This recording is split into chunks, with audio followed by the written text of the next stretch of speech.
No, go ahead. What is it for? So Brenda's going to tell you a story about Andrea's cousin, who's a teacher in Knoxville.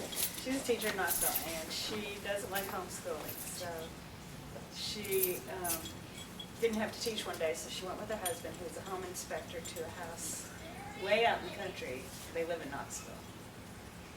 And so when she got to the house, she walked in, and there was this huge whiteboard on the wall, and there was these desks and books, and so she thought, oh no, here we are at a homeschooling house.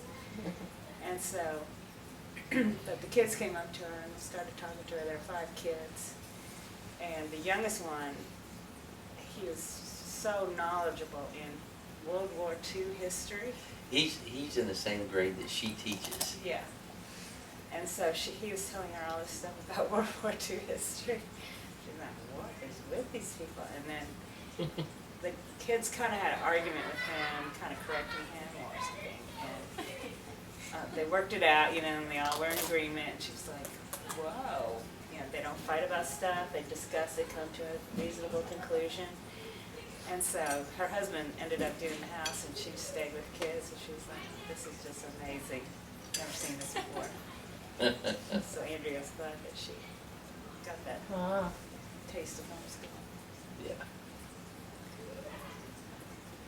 Well, everybody's been kind of scattered, so what we wanted to do tonight was kind of everybody get on the same page. So does everybody remember the little chart here? And so basically what this chart says is that when a child is small, firstborn, you can't really teach that child anything. That child doesn't have the ability to communicate or understand, and so you just have to control that child. You make that child do what that child needs to do. But at some point, you begin to teach that child, and there's a balance between controlling that child and teaching that child. What the child can teach, receive, and do, you teach. What the child can't or won't learn and do on his own, then it's our job as parents to make that child do what he needs to do. And in the book, he compares it to law and grace. Law is when it's imposed from the outside, grace is when it comes from the inside. And so it's just a thumbnail sketch, and it's not specific, it's just a way to look at it. By about 12 years old, your child should have developed a lot of skills that makes him a pretty good learner. So most of what's going on, more teaching than controlling at that point. And then the idea is by the time the child is 18, you've built into them discipline, you've controlled them, helped them learn, and then you've taught them all they need to know. Now they're able to live their life according to the inner voice of their own conscience in relation to God and His Word. And I was thinking about it. There's a couple of really good points in that for especially our church, because when a child is 13 years old, which is about the place where they're supposed to do more learning than being controlled, Brenda and I get your children in 7th grade, and Karen, our daughter, gets them in the English class. So now we get a real good picture of how well you all have controlled them, trained them, so that they can be respectful, honoring, diligent, those kinds of things. And so it's at that point that the school begins to join you in your parenting, and we become an extension of you, and we work with you in training those kids. And then what's really nice for me is then in 12th grade, I have a class called Senior Seminar. That class is the class where I take those kids in their senior year and we release them. We all through school, here's your uniform, here's how you do your homework, blah, blah, blah, blah. And then by their senior year, it's time for them now to, rather than be trained, to join the teaching staff in serving the school. and then they have to, have their own initiative. So that's sort of the theory. Of course, the theory doesn't always play out, but so it's really good for me as a pastor to be able to get these kids at 13 to see how well they've done in building those kinds of virtues in their life. So, and of course, we had kids who went through Mars Hill, and we were their teachers, and we're aware that, boys tend to come into some things a little later than girls, and so it's not an exact science. And so, 7th grade is a good place for me to get to jump in and see it, because that's when it should just be getting there. And some kids are way down the road and are very surprising, and others are a little slow. That's not surprising. So the chart is basically 0 to 12 or 13. You have to do a lot of go clean your room, remind them, and do those training things we've talked about. So the whole idea is at the end of this that we present our children to the body of Christ and to society as men and women who have been trained to be good members of the community and citizens. So that's the theory. And so I'm going to go through the table of contents, and I'll flip over to some of the chapters, but to catch us up to where we are, we got to chapter 15, and this is just sort of a review to get us there, and that is rebellion, okay? And we'll go all the way through to that chapter. So let me just start with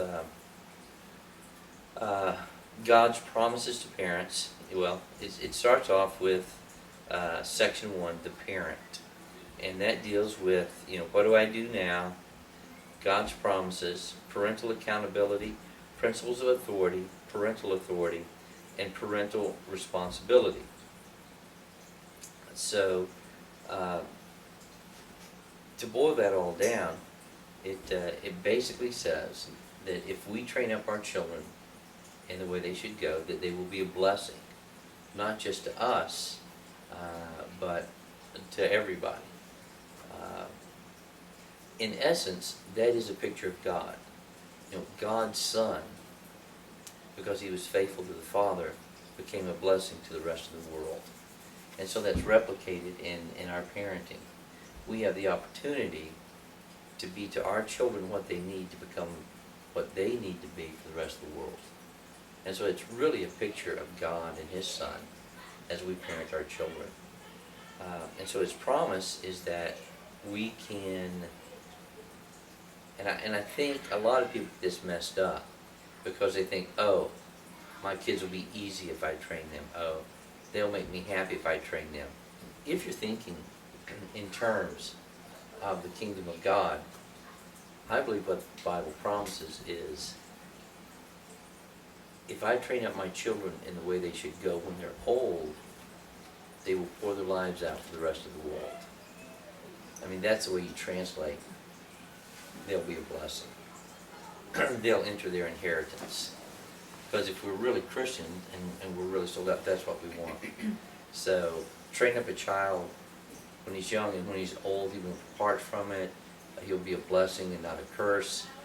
All those things are a promise if we really want our children to be a blessing to the rest of the world. If we want our children to divest themselves of what this world has to offer. If we train them right, we'll have the joy of seeing them do that. If we don't, they'll be selfish little brats that pay 9.2% tithe. They get a little extra money and they buy a new toy, and they take their vacations and they forget everybody else and go and blow it all, and they expect the community to be built around them. But if we're training them as we go to really lay their life down, then we'll get the joy of seeing them being the one that lays his or her life down for the rest of the friends, and everything's not always centering around them. So child training is very, very important. Not so you can be happy, but so you can have the joy of years from now. I'm watching Matt's the oldest, he's 30 years old, and I'm watching, and it's interesting to me to see the children who were trained well, and now they're becoming centers of ministry and outreach and giving.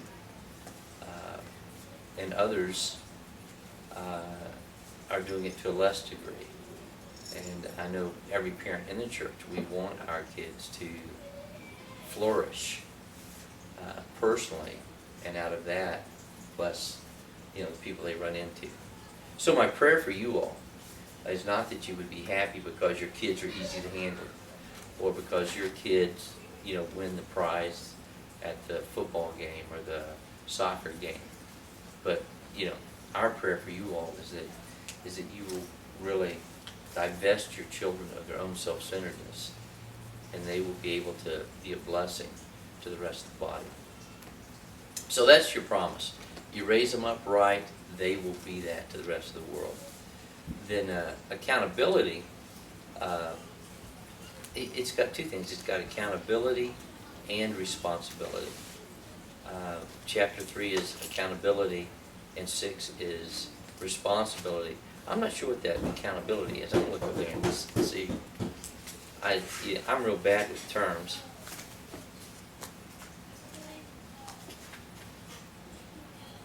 Children to be trained by their parents.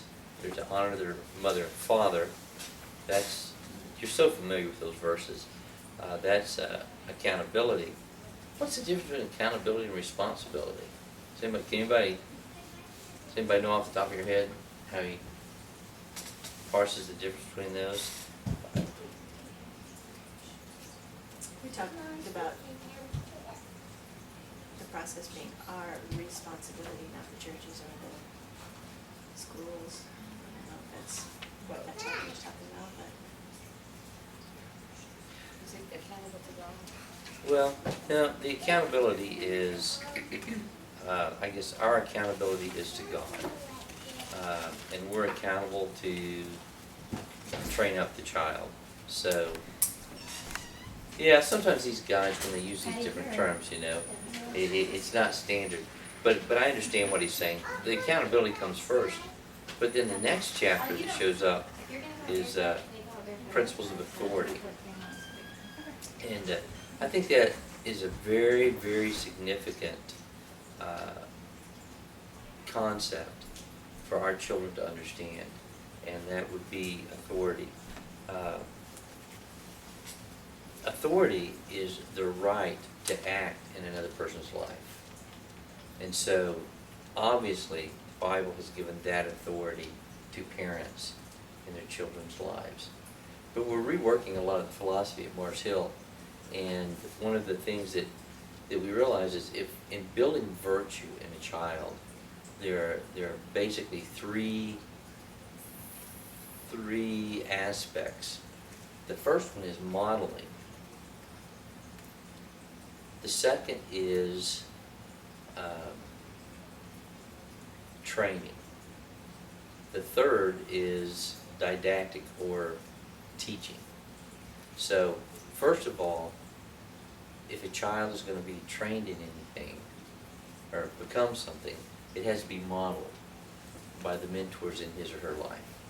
But secondly, you have to involve them in activity which causes them to do it, whether it's math, homework, or whatever. But the third thing is you have to teach them actually the concept of what that virtue is that's being built into them. So they do things that build it into them, but they also learn. But it all begins with modeling. And he is of the Independent Baptist ilk, which is great. And they function a little different. I think it's just as important to talk about us modeling authority if we want our children to understand how to yield to authority. They need to see us yielding to authority. I think that's very, very important. How can they get a concept of it if they're always told to do it, but they never see their father do it? They never see their mother do it. And so I think the first place that a child is going to see authority is between a husband and a wife, and how that plays out. And so first of all, the best way to to teach your child to submit to authority is to have the house in order, so that the husband and wife are working in harmony. Then the second thing would be for the mother and father together to have places where they are mutually accountable and they honestly do hear and submit to their friends. I think one of the places that we do that is the church as a whole. And so I think it's very important with everything that goes on that we as a church decide to do, that once it's decided, and that decision, decisions are made all different ways. But the decision is made that youth group is going to be on Thursday night at 7 o'clock. Our children understand submission to authority by the way we relate to 7 o'clock on Thursday night. If we plan to go to the movies on Thursday, then we are being unsubmissive to what the church has decided, what the will of the church is. If they see us continually choose to opt out of church, I think one of the things that Brenda and I have always done on our vacations, we've always made it a point to leave early enough to get back for church on Saturday night. First of all, because we're submitted, but I think that has really created a good habit in our children in understanding that we are submitted to the authority of the church, our compact together. And so that is a real key concept in training your children. You, personally, being submitted to the community. And then in the homes, ladies, for your children to see the way you relate to your husbands, exactly the way you relate to your husbands is the teaching that you give them, So it's mentoring, then you involve them in activities that cause them to do it, and then you tell them what it is. It's very interesting when we're telling them what it is, and it doesn't match up with the way we do it. And I personally believe that's where a lot of people have ended up in trouble in their child training, is when they're not what they're trying to train. Authority is very important, and it comes from God, and that whole idea of authority doesn't work in our lives. It's one thing to get your kids to obey their parents, but to understand the whole idea of authority and to realize that our submission to authority is really our submission to God. And we don't put God on hold, but we work to hear His voice.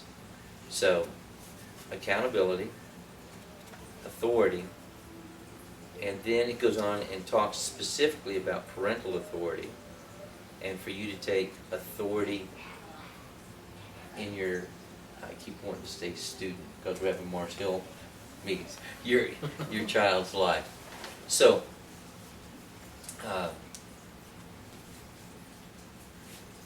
I think it's real important that we're not just trying to get our children to obey so it accomplishes a purpose, but that we really do understand the whole idea of authority, that the kingdom of God works by authority. And I think that's where a lot of people miss in their child training is we have all these rules, and I'm going to make you do those rules until you want to do those rules, rather than saying there's a God who has the right to get involved in my life. And He does it directly through the Word, by the Spirit, but also through the community that I'm committed to, also to my husband. And now I'm extending the authority of God into your life. This is not rules to keep everybody happy. This is the will of the sovereign God being presented into your life. I don't know that you have to preach that, but I think that's what you need to be doing. And if you're not moving in that understanding of the anointing and spiritual authority, it really boils down to a psychological approach to getting your kid to do what you want. Then the next chapter, of course, is responsibility. You know, this has got to happen in your kid's life through you. But again, the thing that I believe this book misses is the whole idea of it takes a community to raise a child. It really does. And it's your responsibility to raise your child, but it's our responsibility to make sure that each person in here is raising their child. And we're also responsible to give the part that we play in their lives too. So I think that's a big addition that could be made to this book in regard to child training. That does not negate anything that's in here. All of this plus we have community. Does that make sense? All right, so that's the parent. Okay, then it moves on to the child, and it talks about the child's nature and the ages of a child. And so, you know, I think our ladies are always in co-op talking about the stages of a child, what children are able to do.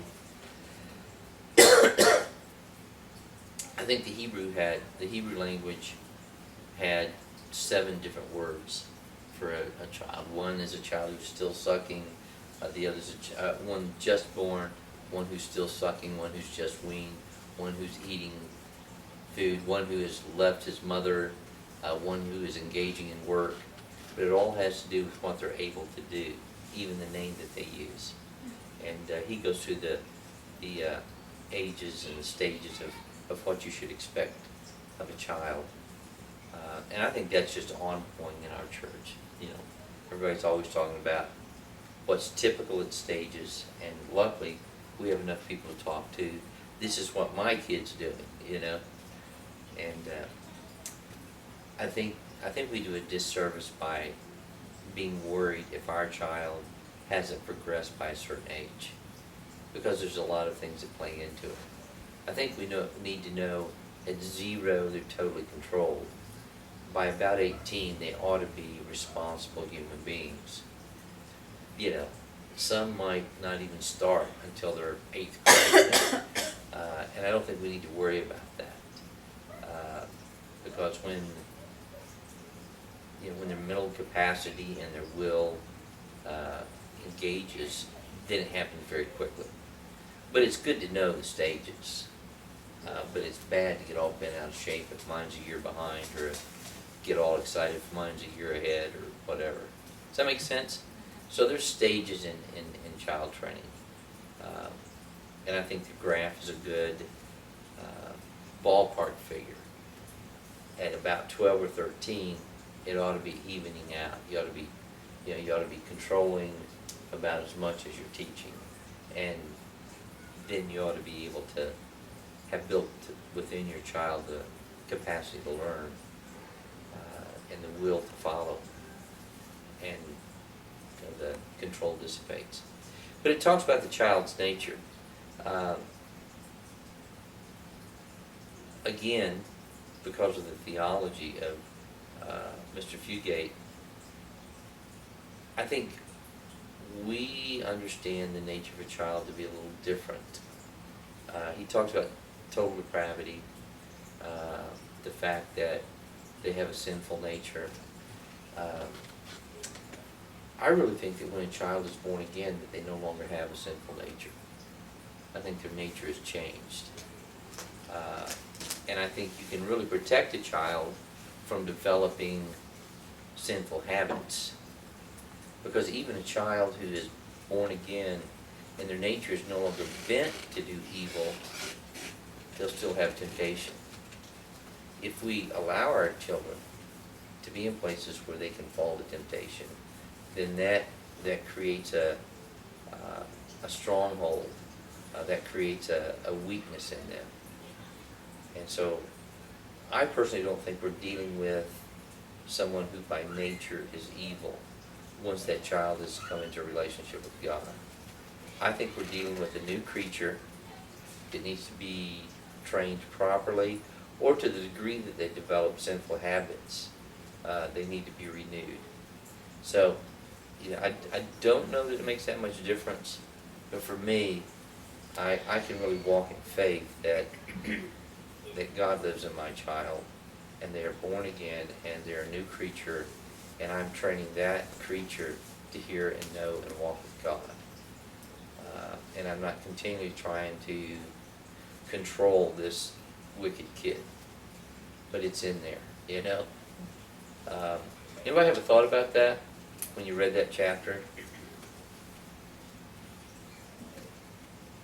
What chapter was that? That was chapter 8, no, 7, the child's nature. Oh,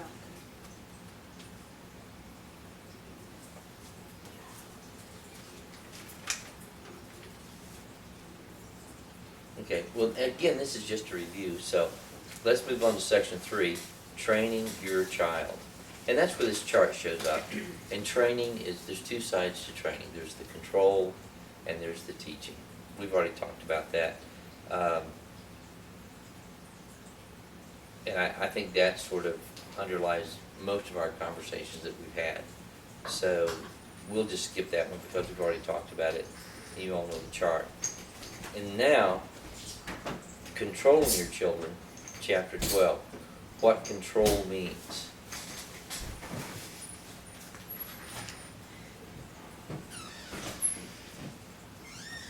That's control right there.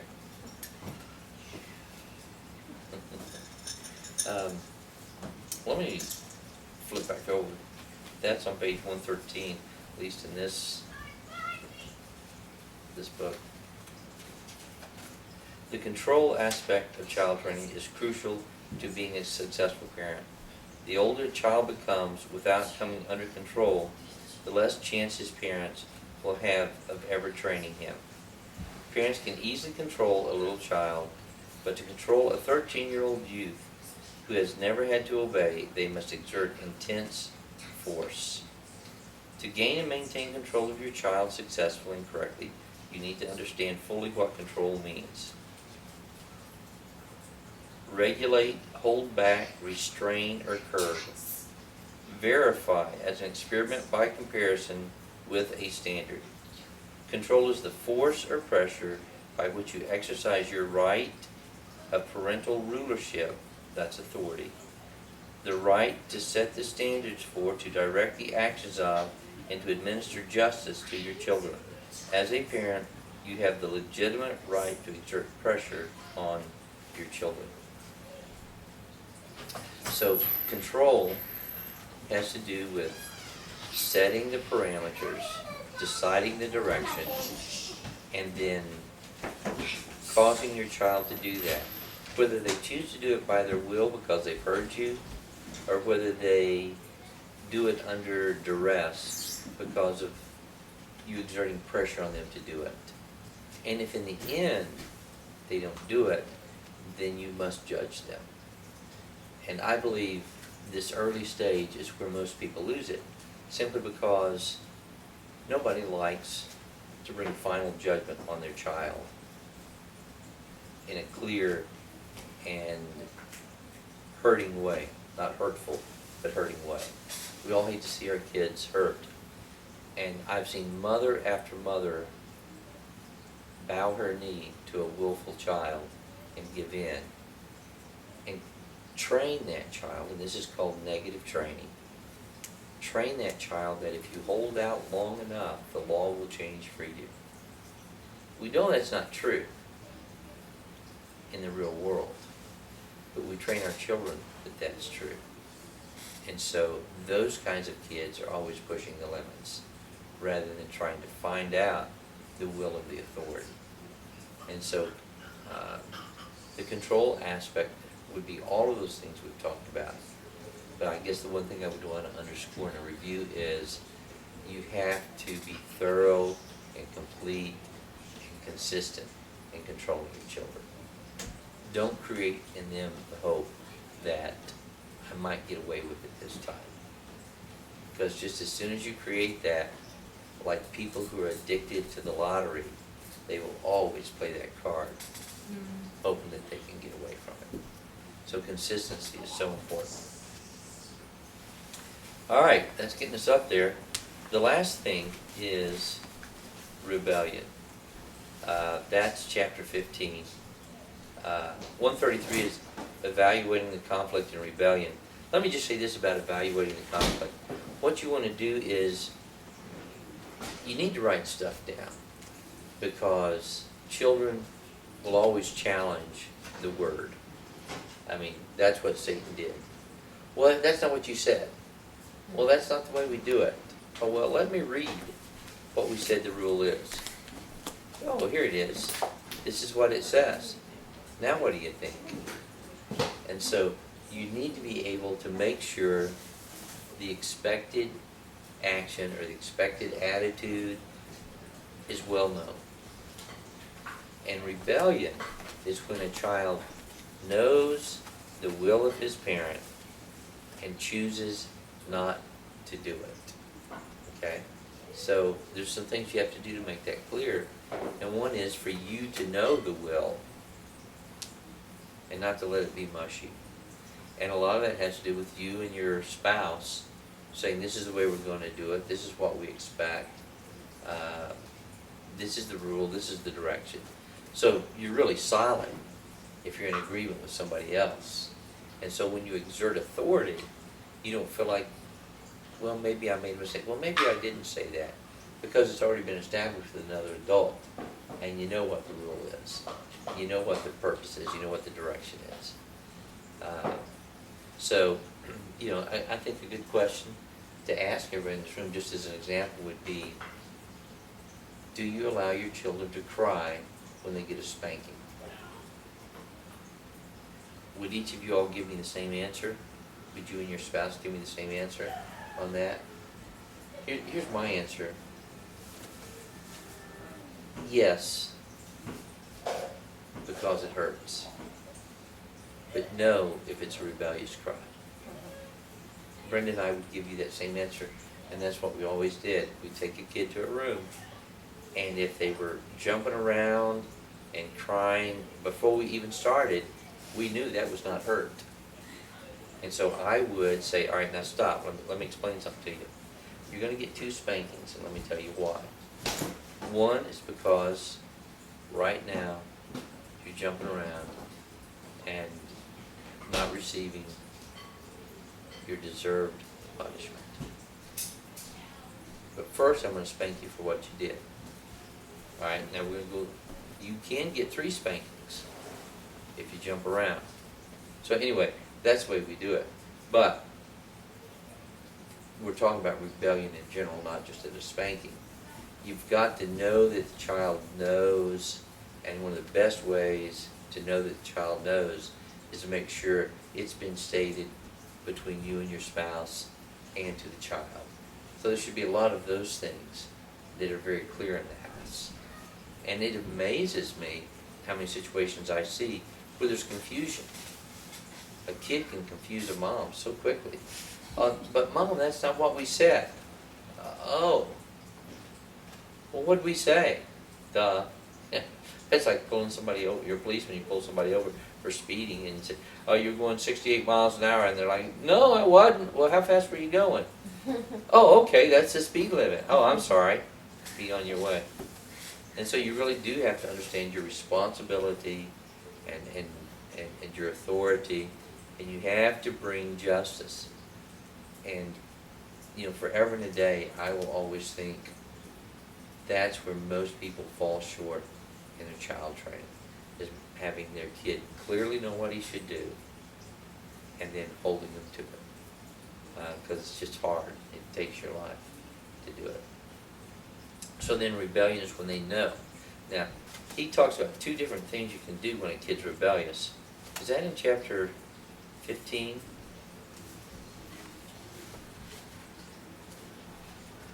Chapter 15 is on page 143.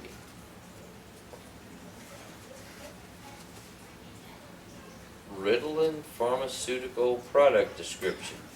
I haven't read that yet. Should be interesting.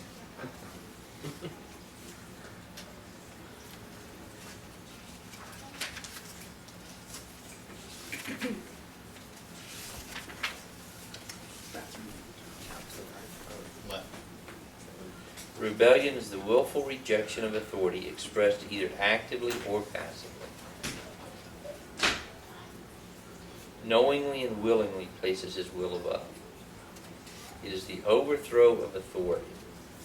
And how do you deal with rebellion? The one thing I'll pull out of this little section, and then that gets us all the way up to where we are. And again, this is supposed to be a review, not going into all of them thoroughly. One of the worst things a parent can do, and again, this would fall into negative training, is to manipulate your child to get them to do what they should do. We're wanting to train our children to be broken, humble, obedient, all of those virtues, right? So let's suppose you get a child who's willfully rebellious, and you try to figure out how to get that child to do what he or she should do. And you find out that this child responds well to rewards. And so you think, I'm going to reward him. I'm going to bribe him with ice cream if he will do his chores or if he will do his homework. And so what are you doing? What are you training into that child? Remember, what we're talking about is authority, submission, obedience, a virtuous person who understands what he or she should do because it's the right thing to do under God. But if we can't get the person to do it, and I think, our government, our educational system, they're notorious for finding ways to appeal to selfishness to get a child to do what he or she should do. You should never appeal to a child's selfishness in order to get them to do what they're supposed to do. Jason, I was just telling everybody that, I'll just repeat it. A lot of parents, when a child gets to the point that they just won't obey, they will figure out ways to manipulate that child to do what he should do, rather than direct them and expect it. Because they've chosen to rebel, they then resort to manipulating the child. And manipulation is when you flatter or appeal to some selfish motive to get them to do it. And again, that gets back to, all right, so we're getting our kids to do what we want, but we're shaping and forming them into selfish brats because they do what they do because it's pleasing to them, not because it's the right thing to do. And so when you run into a rebellious child, do not resort to bribery. Now, it's fine to give your kids ice cream. It's great to play games. It's super to have fun. But not to bribe them to do what's right. And so that brings us up to chapter 15. And then we will go to chapter 16, which is chastisement. So let's do chastisement. Hey, Shiloh. Shiloh, oh, may I borrow you for just a second? Yeah. Come here. Come here, just a minute. Okay, thank you. Look at the camera over there. I wanted everybody to get a picture of obedience and love. Yeah. Are you obedient? Yeah. Who do you obey? Mommy. Mommy, and who else? Daddy. Do you? Does it make your heart happy when you obey? Yeah. What happens if you don't obey? Yeah. They've trained you well. Good non-answer. Thank you. Alright, go with Hattie. Go with Hattie now.